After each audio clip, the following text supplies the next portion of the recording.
fugit dorul de acasă, dorul. Cât a fost vremea frumoasă, dorul.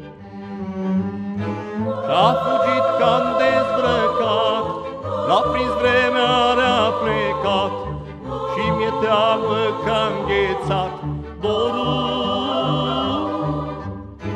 A fugit că-am dezbrăcat, l-a prins vremea, a plecat, și mi-e teamă că-am înghețat dorul. Dar s-a întors la săptămână dorul, cu 3 flori de gheață în mână, dorul. Jumătate spunea, jumătate viorea, parcă legănat de o stea, dorul. Jumătate ni spunea, jumătate viorea, parcă legănat de o stea, dorul.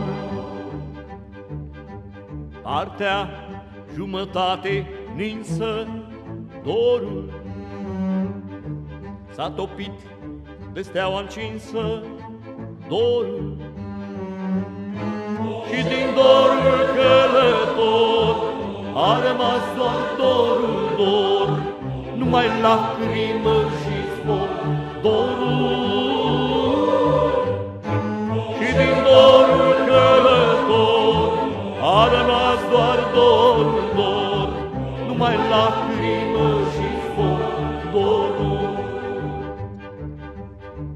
Ne-a fugit dorul de acasă, dorul. Cât a fost vremea frumoasă, dorul.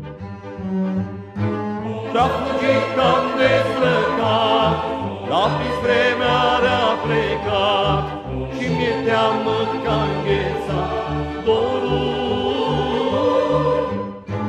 Și-a fugit că